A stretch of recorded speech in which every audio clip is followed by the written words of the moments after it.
Welcome back, everyone, to the Bitcoin Business Bureau. I'm your host, as always, LitecoinLeader. Today, we're talking about what everybody's talking about today, but I'm not saying certain things for obvious reasons because of the platform that I'm on. But I'm going to do a lot of visual stuff today, so I hope that you're able to watch along as I talk to some of the words on the screen. So we're going to delve into some of the things that are going on in the world and how this is going to impact something that people aren't talking about, but will be very soon, which is food prices and food production. More on that next.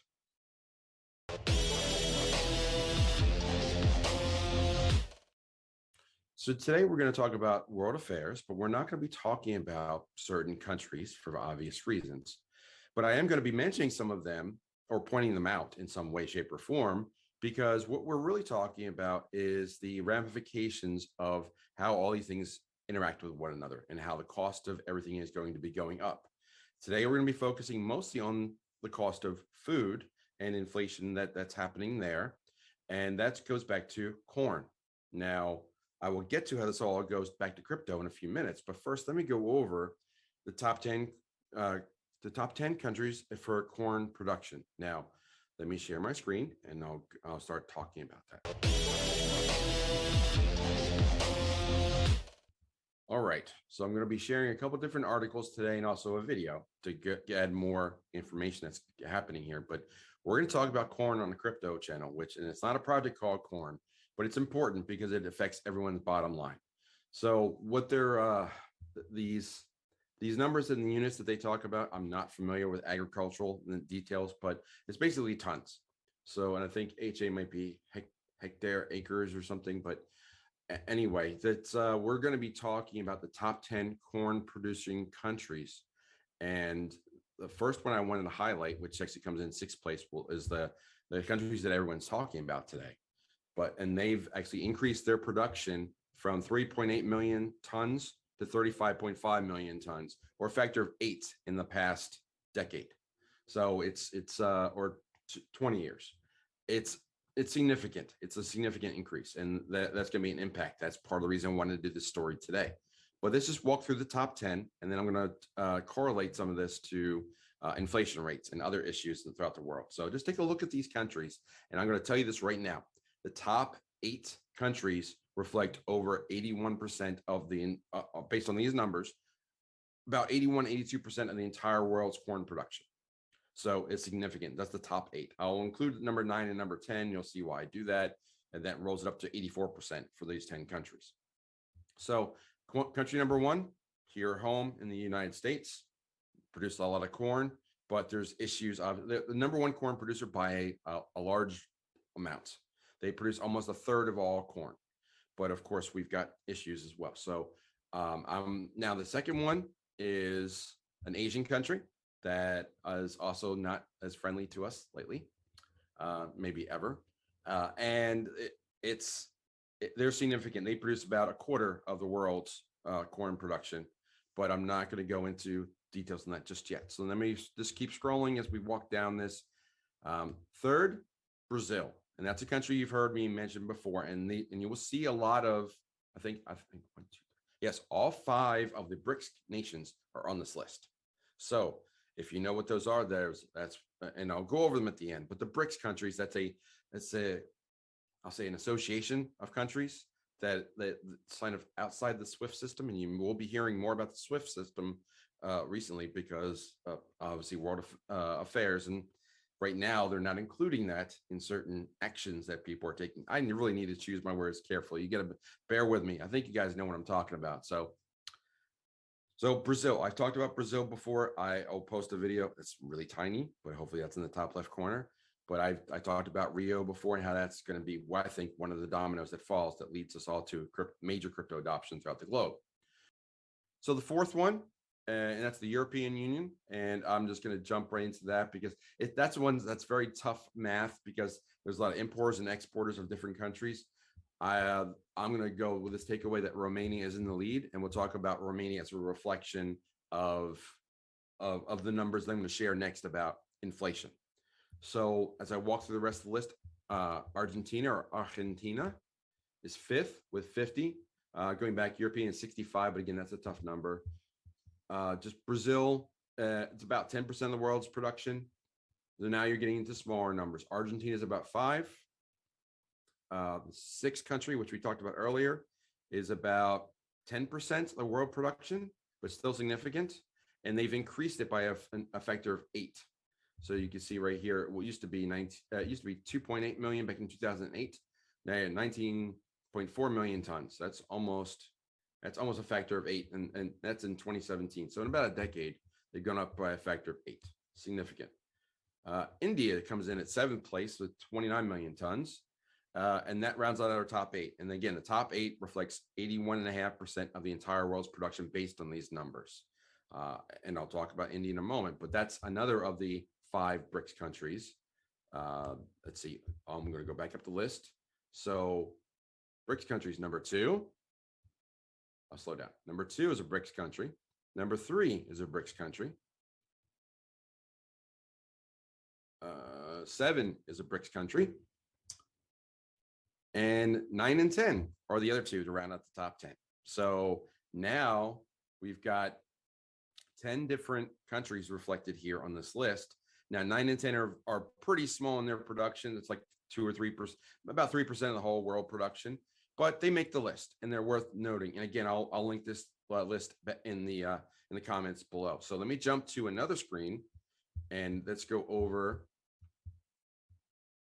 Consumer Price Index, which is a reflection of inflation. Now, what I've done is I've sorted this list bought from globaleconomy.com based on the 12-month change in interest rate, or excuse me, inflation. So CPI, Consumer Price Index.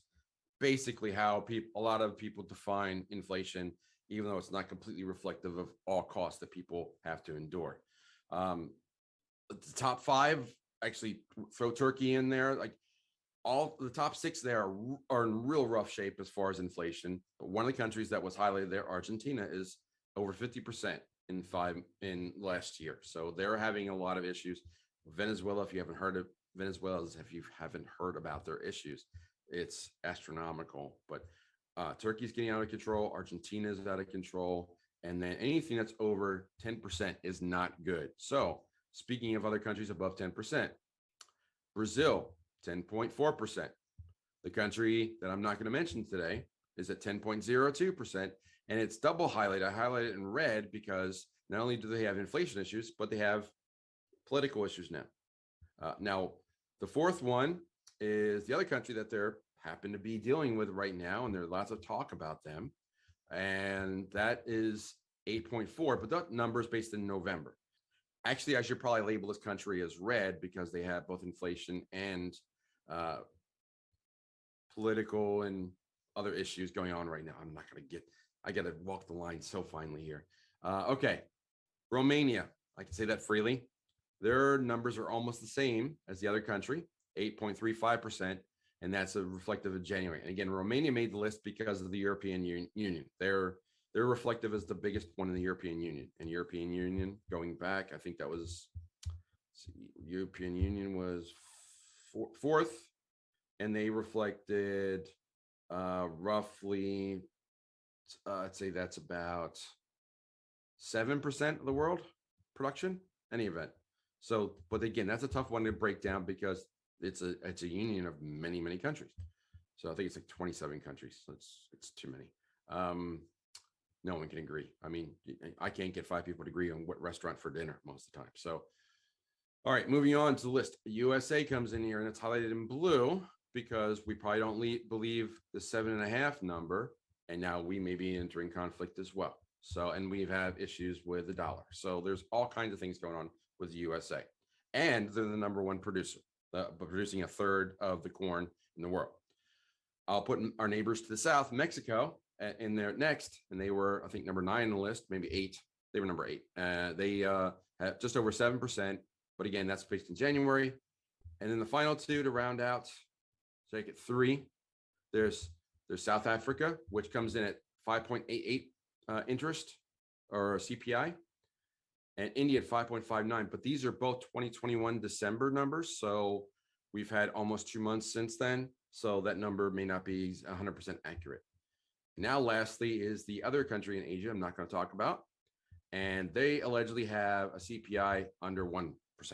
Now, if you believe that number, I probably have a bridge or a wall I could sell you, but I don't believe that 1% for a minute, not with Evergrande and all the other issues that are going on there. Now that the Olympics are over, look for other issues to start to arise in the Far East.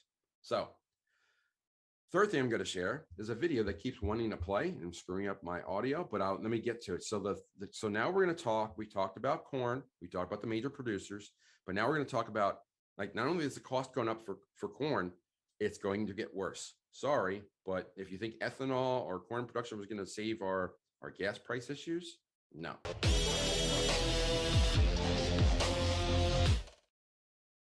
So the third topic I wanted to cover today, which goes right back to corn, is why the price of corn and food are going to go up and other things that use corn. So one of the articles that come out here, and I've seen a few of them that it's coming out, it actually came out yesterday and today.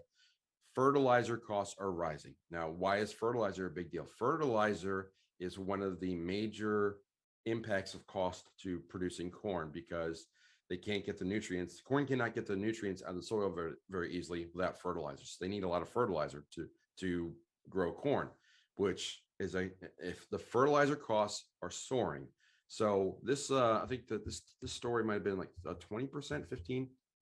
Yeah. So he said his prices are up 10 to 15%, but I'm really wanted to play this video. All right, let's try this out and see how this plays. And then, but listen to this. It's a video for about 2.5 minutes. They talk about what's going on with Texas A&M. So let's watch it for a minute. These aren't the only thing on the rise. Supply chain issues have caused inflation to skyrocket over the last year. Farmers are paying the price in a big way. A new projection from Texas A&M Agriculture suggests an 80% increase in the price of fertilizer, and those costs could trickle down to you. Yeah, we sent 12 News reporter Cameron Seibert to Orange to look into the crisis and when he found out the impact it's going to have on all of us. Hello, Farmers Mercantile. How may I help you? Since 1928, Farmers Mercantile in Orange has supplied customers with all the goods a farmer could need. You may do it again? Now, after COVID, Everything has gone up. Everything. prices are reaching all-time highs. But one especially important product is seeing the biggest rise. Last year was $13.50 bag. This year it's $22.25. Triple Eight, which has always been our very cheapest fertilizer, was like $8 a bag last year. And this year it's $19.95 a bag. So it looks like we have a whole lot, but normally we have 3 times as much here. Fertilizer prices are off the charts. Somebody probably needs to look at this a little bit harder. Dr. Joe Outlaw is a professor of agriculture and economics at Texas A&M. He's been tasked by Congress to take a deeper look at this issue. He says prices have risen in the past due to a shortage on natural gases. This time, there's not a shortage of natural gas, so it's a little bit makes you one more skeptical about why it's happening. He says the cost to make fertilizer has gone up and companies are having to compensate. But those same companies are also asking for protections from the federal government, which would block stores like Farmers Mercantile from buying overseas at a better price. The government might want to reconsider giving them those protections, since we already have almost the highest prices we've ever had. And if they protect the industry from foreign competitors, then it's for sure going to make the problem worse. So why should we care? You eat, don't you? You like to eat. You got to have fertilizer to make those plants grow so you can have abundance of food that we've always had here.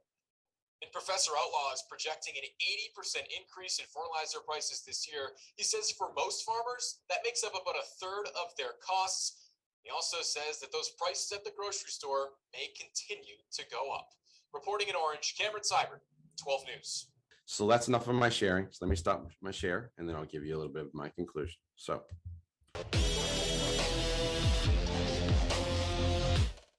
we've talked a lot about different things today. We've talked about some stuff I've never talked about on the channel, but as again, I try to stay up on the economy and all the different things that impact our financial well-being, because ultimately that's what we want. We want financial freedom. But now we're seeing the top 10 countries, really the top 8 countries, which represent over 80% of the world's corn production, have either financial issues, political issues, inflationary issues, conflict issues, or all the above. And now that's just the corn. And now we're seeing studies that, and this has been, people in agriculture know about this, but they've been talking about it. But we're at the end of February. Farmers have to make decisions on what crops they're going to plan and plant for this summer, and they need to do it now. So if they're going to plant corn, they need to know that they are going to have a big bill for the fertilizer, which goes up 80% from the cost last year, or they have to plant another crop like soybeans or something else. But if they're going to produce the corn that we desperately need from the world, especially if we're going to be trying to be more nationalistic and build and not import it, and the U.S. is one of the biggest producers, it is the number one producer of corn, then that 80% increase in the cost of fertilizer is going to have a major impact, because corn really needs the fertilizer, because other crops are a little bit easier to grow. It doesn't need as much fertilizer. So if something that is a third of your cost goes up 80%, or whatever the numbers they were, it's going to be like that cost is going to be reflected at the price. So if a third of your cost goes up 80%, that's about a 25% hit to your cost. So if your cost was, $4 last year, now it's going to be $5. And then there's going to be a markup on top of that for profit margins. And as you get the profit margin calculations in there, you can see corn go up, 30, 40, 50%. And then products that use corn will go up accordingly as well, especially over the summer when we start to have more ethanol and gas. That's going to be impactful too. So last point, bringing it back to crypto. We are seeing costs go up everywhere. We are seeing these conflicts impact electrical prices and energy prices. I know when I talked to Divvy Daddy, he said that some miners are already being informed that their prices of in certain areas of the world, it's going from up 30%. It's going from like 1.7 to 2.2 cents, which doesn't sound like much, but if you look at it percentage wise, 0.5% on 1.7 cents is 30% increase. A 30% increase of the cost of anything is significant. If you don't believe me, just go to the grocery store and you'll understand very quickly. So so now you're going to have miners having issues with their production costs, and then the price of operating a Bitcoin mining facility is going to go up because the energy costs are going to go up. We know that there's talk of sanctions and issues and shutting things on or off, or turning off faucets and so on. And it's going to have a ripple effect all the way through the rest of the economy. So you have to keep an eye on everything. So, but I find it very intriguing of the top 8 countries that produce corn, which is such a huge need for supply chain, with all the supply chain issues that we're having already. Look at those 8 countries and look what's going on there. It's quite an interesting list. So what are your thoughts? What did you think about this particular episode? It's a little bit different than usual, but I hope you enjoyed it. Leave your comments below. Give me some feedback. Also, like and subscribe. If you know somebody that would benefit from this, please share the video out. I really appreciate that. And of course, watch some of the other videos I post up here. That also helps the channel right now as we continue to build. So lots said today. I'm going to close the drawer on the bureau. And I'll say follow leader one last time. Watch out for those prices of corn, and I'll see you next time. Take care.